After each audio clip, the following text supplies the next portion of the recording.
Hi everybody, welcome back to Tashi's World of Books and welcome to my top series of 2021.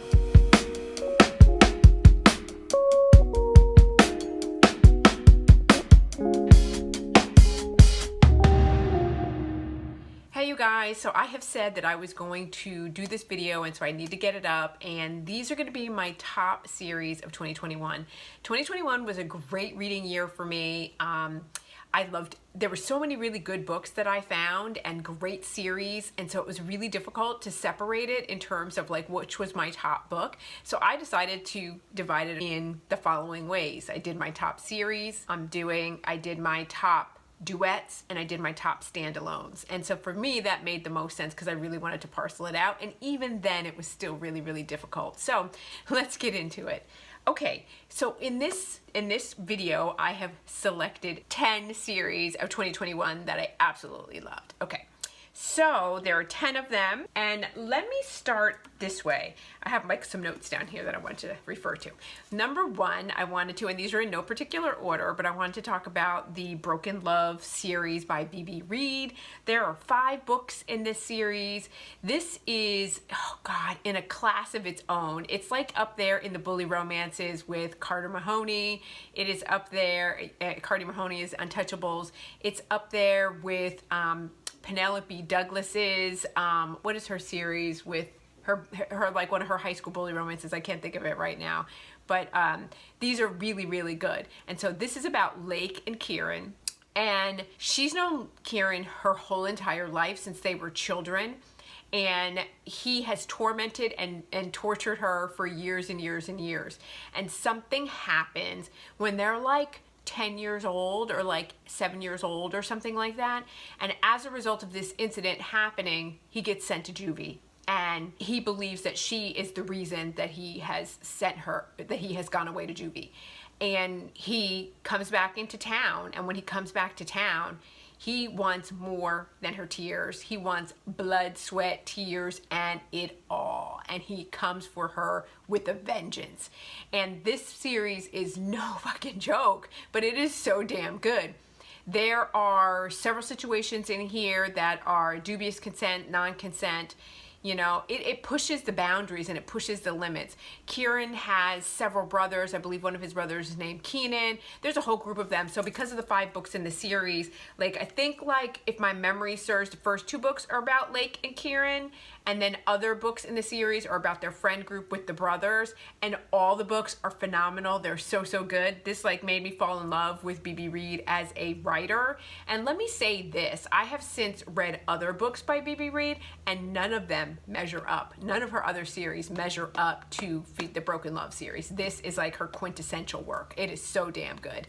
You know, and it's forced proximity because they have to be together because they go to high school, but also like she's in a situation where her mother is not around, and there's a backstory to that, is not around often, and he like takes full advantage of that situation and her being on her own and left to her own devices.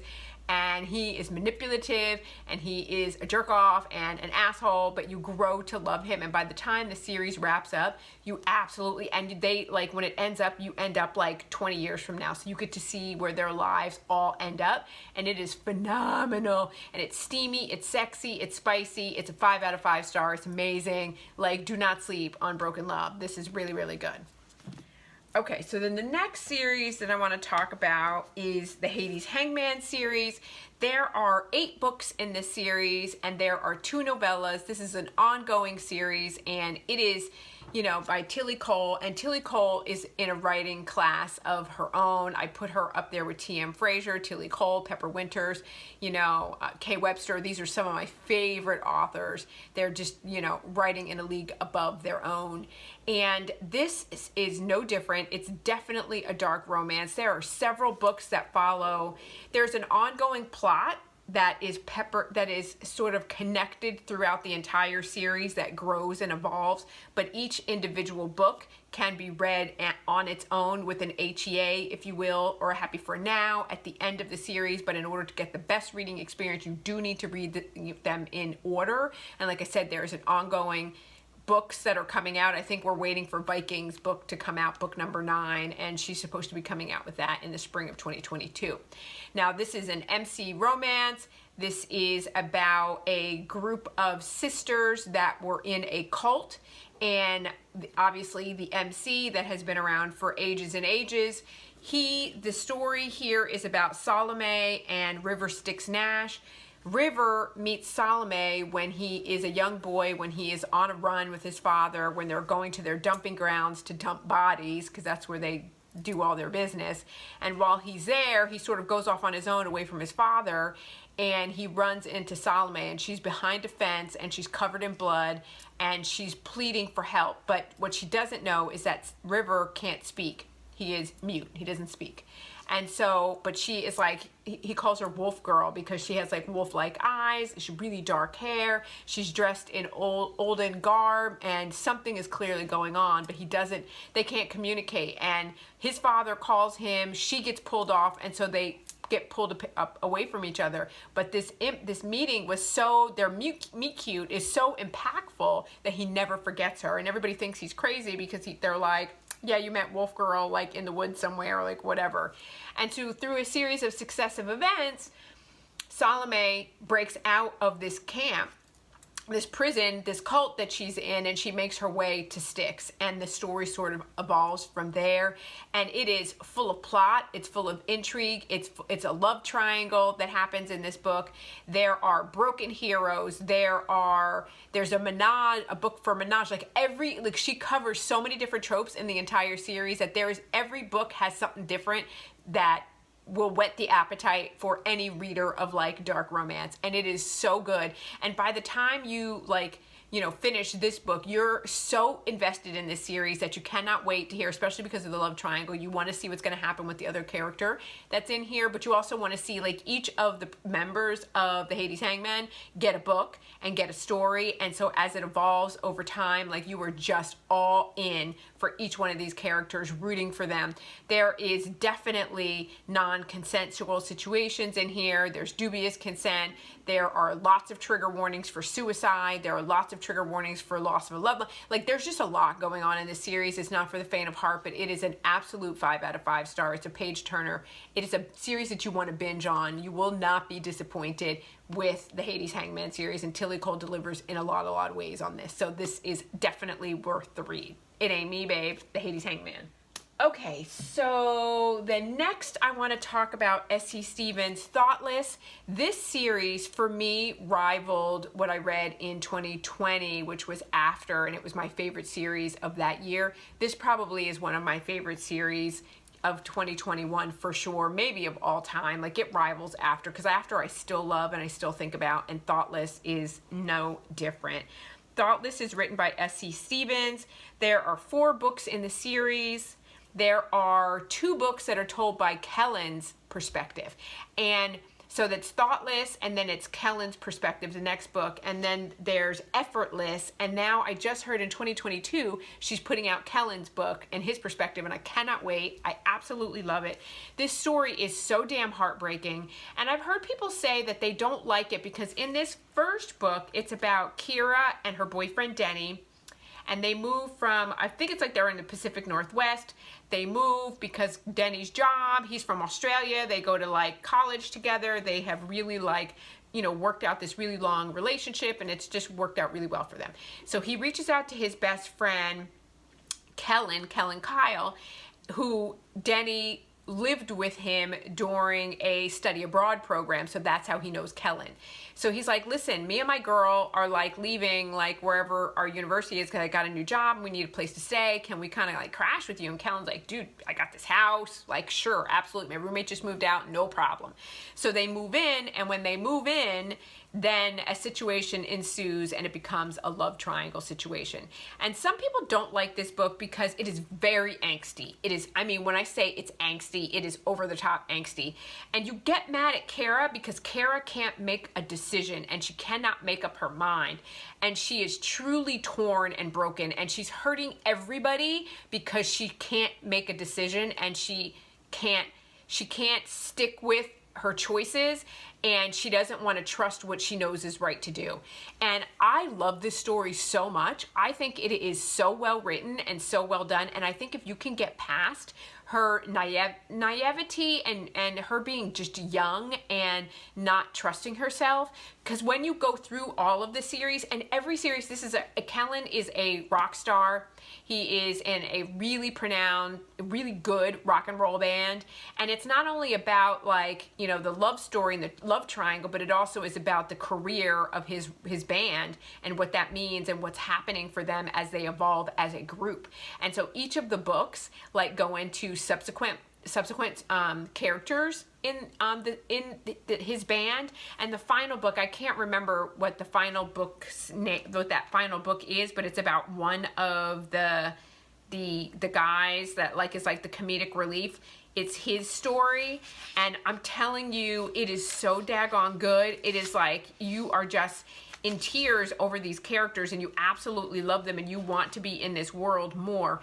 And this book is written, this whole series was written so well that I was like, oh my God, this seems like this is like a real story that S.E. Stevens lived through, because Kira is a writer, and she writes their story, and she does it under a pen name. And she writes their story about what they went through and what happened. And I was like, this is so daggone realistic, and so much of it you are like, is this your story? And I actually messaged her, and I was like, oh my God, this is so amazing. Like, what was your inspiration? And she's like, you know, if you think that it is, she says, no, it's not about my life. But if you did think it was about my life, because she's very secretive about what her husband does, but her husband's a musician. And so she's like, I did my job. I did my job as a writer. Like, if you think that this is my life, she's like, that's amazing. It's so good. I cannot tell you. It is like an absolute triple, double 5-star. So good. Please check this out. Okay, so then the next series that I want to recommend, and I couldn't even decide. So what I did is I cheated a little bit, and I put Bound by Blood and the Camorra Chronicles together in one sort of wrap up, and said, because you have to read, if you're going to read the Bound by Blood, you might as well go on to the Camorra Chronicles, which is a spin-off. It's the Nevada or Las Vegas syndicate, and they're connected to the they're connected to the guys in the Bound by Blood, the Chicago outfit and the New York Italian outfit, and now they're going into By Sin I Rise, which is the next generation. So all of these books are all connected. Cora Reilly is an amazing writer. So in the Bound by Blood books, there are 9 books in the series. The Camorra Chronicles have 6 books in that series, and then there are 2 other allied books in the world that are, like, one is called Sweet Temptation and the other one is called Sweet Temptation and Sweet Ruin. I can't remember the other book, but they're in the same world as well.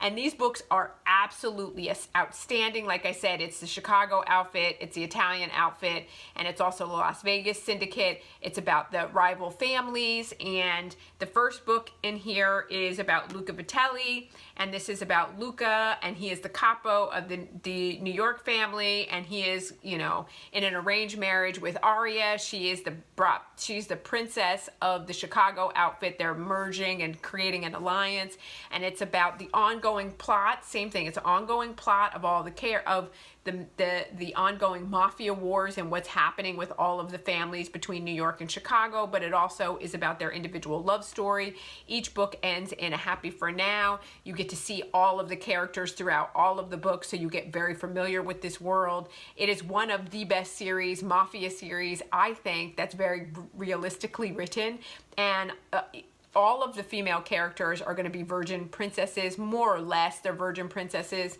and it's about them being in arranged marriages and then having to work towards their happy ever after and having character arc and development. I've done a series of reviews on this about reading order, about how not to be spoiled. I can link it in the description below or above. Go and check out my video if you haven't read these. These are absolutely outstanding, really good, the best of its kind. Okay, so then I wanted to talk about these 2 together because they both are very similar, and I absolutely love them. And this is Nikki Sloane's The Blindfold Club Series, and there are 6 books in this series with 1 short story, and I am also going to talk about The Honey Club.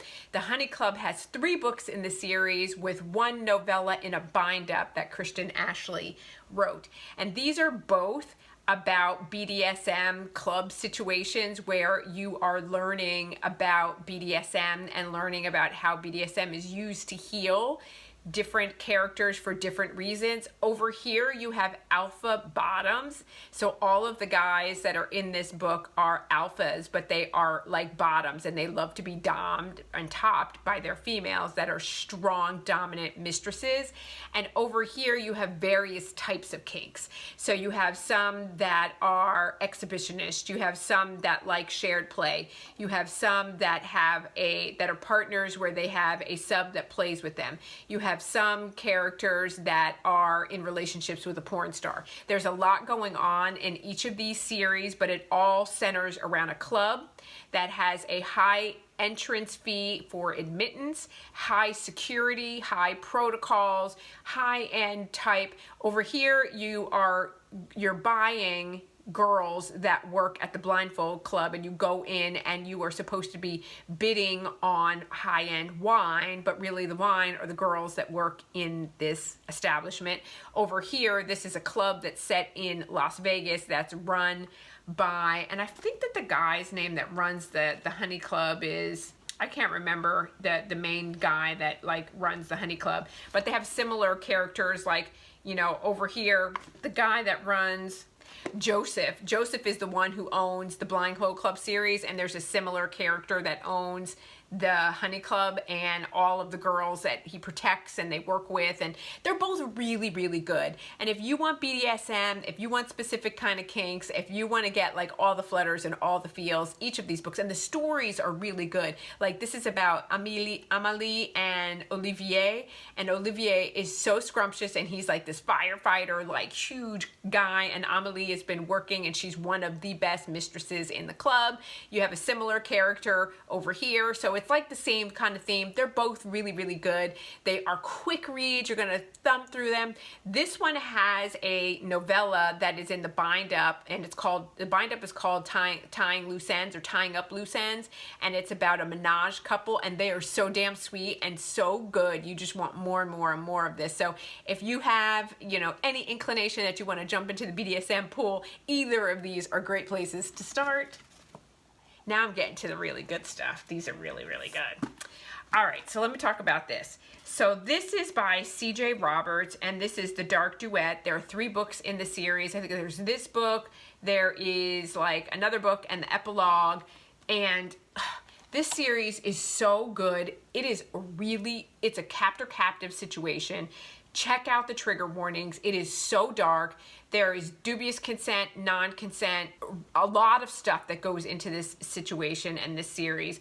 And the story unfolds over time, but it is so good. It is so good. It definitely is about, like I said, a captor-captive situation. It's about an organization that accosts and steals women for various purposes and sells them into this underground ring. There's also a drug component. There's an underworld component. There is so much there is, you know, she like sexual slavery. She's sold into a ring. She is going to be, you know, is Caleb going to save her? Is Caleb going to hurt her? Like, what is going to happen? And there is just, and there's a stalking element to this. C.J. Roberts, and she hasn't written anything really other than this. And I'm just so sad because she's such a good writer, really a good writer. Like, you were there every minute for every page turner of this book. And as you see the story evolve, and you start to see like where these characters are going and what's happening with these characters, you just absolutely, absolutely want more. And so, like, I think it's really important. This says everything about what Caleb does. In the prologue, it says, I've been doing this a long time, manipulating people to get my way. That's why you think you love me, because I've broken you down, built you back up. It wasn't an accident. Once you leave this behind, you'll see this. Because Caleb's job is to kidnap women and completely break them and mold them into being willing, submissive slaves, and then they go on to their respective masters, and their masters can do whatever they want with them. And that's what Caleb does in this situation. And that first book is like literally about him breaking down and making her completely dependent on him, and then what happens as a result of that and where things go. And it is captivating, and it is so good. I can't speak enough about it. It's really an amazing story. And so this then is one of the epilogues, and it's called Determined to Obey. And you have to have read all of the story in here to understand who these characters are, because some of these characters that are here actually are introduced in this book over here. Because, nothing is as it seems. He's set to break her down. He's set to build her and manipulate her and make her into what he wants her to be. But is that what happens? And what happens as a result? Where does this go? Okay, so you meet some characters here that are over in here in this book. And I love it so much. Colleen Hoover says, the Dark Duet is the most incredible mindfuck I've ever experienced, or something along those lines. Write whatever you want, slap a name on it. I loved that so much. This series right here, this little thing packs such a punch. I don't think I've ever read something as spicy and steamy and sexy, and I was just like, I was like, oh my God, I was so taken. Like, this is so good. It's so good. I was like, I couldn't even believe it. And when it was all said and done, I was like, oh, please, C.J. Roberts, write some more. Whatever you write, I will read, I will buy. She ain't writing anymore. And I was just like, oh my God, I'm so bummed. This is a menage situation. Ooh, it is. And it takes place during series and situations that happen in the second book in this series, but it is good. It is, oh my God, I'm still thinking about the damn smut that occurred in this book. This is some next level stuff. But the Dark Duet series, for sure, I'm absolutely telling you, is phenomenal, amazing. Do not sleep on it. Check out C.J. Roberts, and maybe we can encourage that girl to write some more, because she needs to be writing more. All right. So then the next series that I want to talk about is my girl Pepper Winters, and this is Monsters in the Dark. And the Monsters in the Dark has 3 books in the series and 2 novellas, and this is about Tess. And Tess goes on vacation with her boyfriend. They're from Australia. They go on vacation to Mexico. A series of events happens, and Tess is kidnapped, and her boyfriend is knocked unconscious. And next thing you know, Tess winds up in a recruitment center, or a distribution center, where they are sending her to various places to become a master slave situation. And it's her series of events that happen. And it is heartbreaking. It is non-consent. It is torture, it is abuse, it is rape. There's a lot of stuff. This is dark, dark, dark. But I love Tess and Q's story so damn much. It's so good. And I've heard people say that they don't like it because there's a number of things, like when you read through this series, that this character is still going through stuff. But I don't see it as unrealistic, and I don't see it as odd. I see it as this is what's going on in this world that they have crafted. And the thing that's really cool about Pepper Winters' books is you really do need to read Pepper Winters' books in the order that she has written them, because each of her books has Easter eggs for other characters. So like, let's say for example, I'm going to talk about one of my all-time favorite series that I love that she did, which is the Debt Inheritance series. If you read the Debt Inheritance series, or if you read one of my other favorite series of hers, the Dollar series, you were going to see Tess and characters from there, because those books were written subsequent to Monsters in the Dark. So you really do need to see when she wrote them and when she released them, and read them in that order, so that when you get the introductions of these characters in other series, you're not spoiled, and you know them and you recognize them because you already read their story. So like, for example, I started with her Dollar series, and I probably shouldn't have done that because I already knew the outcome of what was happening with Tess and Q, because I read the Dollar series. So read them in the way that she has written them to get the best experience. But this series is really, really good. And when you stick with it and you get to the end of it, like, you are so happy and you're so glad to see where things end, because it is always a topsy-turvy situation where one has power in the beginning and at the end when it's all resolved, it's never that way, right? Because there's penance that's paid, and the penance that's paid might be in the form of groveling, might be in the form of worship, might be in the form of, like, I put you above all other things, like, you know, and their particular kink is pain. Right, so there's a lot of pain stuff that happens in this situation, a lot of pain stuff that goes down in this book, and it's not towards Tess, and it's not all towards Q. Like, it's mixed up. There's a lot going on in here, and there's a lot, like, it's twisted. It's a sick, twisted tale, but when it all comes out in the wash, it becomes a healthy dynamic and a healthy relationship. But they have to go through a lot to get there, and if you give up, like, midway through and say, like, it's too much, you're not going to see that healthy HEA, and you're going to feel like, it's not for me. And it might not be if you read through book 1. You know, if you read through book 2, like, it's well into 3 in the epilogue that you're getting it. But I'm cool with that because I trust Pepper Winters as a writer because I really like her. And so that's Monsters in the Dark.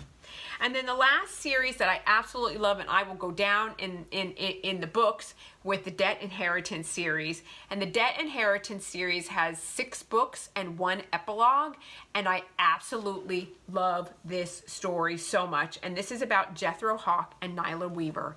And the Weavers and the Hawks have a long history of family rivalry. And if you think of, like, they are like part of the English nobility, and they are really one step down from the crown. And their families have, you know, the Weavers are weavers, right? They are seamstresses, and, like, they make things. They're a family of tailors. And then the Hawks were the servants, basically, to the Weavers, and their tithes changed as a result of some tricky dealings that they've done. And so now there is a debt that has to be paid. And so how they pay that debt is with the firstborn daughter of each generation, and this has been upheld for over 200 years. And so there are, like, a series of debts that need to be paid, and it's all written in contracts, and every book is about a new debt inheritance, and the new generation that is paying this debt is Nyla, and Nyla is paying it to Jethro, and so Nyla belongs to Jethro. And it is set up in the very beginning of the book where Nyla is on one of her debut fashion shows as a fashionista, and a line that she's created. Her father introduces her to Jethro, and he says, I want you to go out on a date with him. And she's like, I don't even know him. And he's like, you'll be in good hands, you go. And he basically kidnaps her and abducts her and takes her to his mansion. And as a result, the debt inheritance is to be paid. And there are several ways that they try to get out of it, but they find that this is very legal and binding because that it has been in place for 200 years, and they have all kinds of signed affidavits and contracts to say that this cannot be changed. And it is a wild ride, and I loved every daggone minute of it. And like I said, there are Easter eggs to the Dollar series. There are Easter eggs to another of Pepper Winters called the Sinner and Suffers series that are in there as well. So there's a lot of connection to all of her other characters. Pepper tends to do that. This is going to go down as one of my all-time favorite. I love the Debt Inheritance series. It's so good. I read it on vacation. I couldn't get enough. I just want more of this series. I love Jethro and Nyla. Absolutely. And I love Elder Priest that comes up in here as well from the Dollar series. So you guys, this is like a 10 out of 5. It's so good. It's like the quintessential of, like, dark romance with dubious consent and tricking and lying and conniving and just all kinds of stuff. And there's stuff that happens in here that, like, you just cringe over. And there are other things that happen that you're just like, it's just really good. It's so, so good. And when you hear about the debts and what she has to do to pay these debts, and to find that her family put her in this position, is just, you're like, oh my God, I cannot believe this. But it is so good, so hang in there, check it out if you are interested. So you guys, I have blah, blah, blah, blah, blah, and talked about all these series I love, like, to the point that my hair is, like, going all kind of crazy way. You guys, trust me on this. These are all outstanding series. I think that you really will love them if you decide to check them out. The light is doing kind of funny things through my door over there. And so if you decide to check them out, I think you will be pleasantly surprised and you will be excited and happy that you did it. And on that note, that is all that I have for today. So please do me a favor, hit that bell notification button so you can find out every time I upload a new video, which generally is Monday, Wednesday, and Friday, and hit the like button because it helps me with the YouTube algorithm. And I love hanging out with you guys. I love chatting with you. And I posted a survey on my community page because I'd like to do a Q&A. And so if you guys can go over to my community page and put a question down there for me, when I have enough questions, I will get together a video and do a Q&A for you guys. I think it might be fun. All right, you guys, so that is all that I have, and I will see you next time. Bye!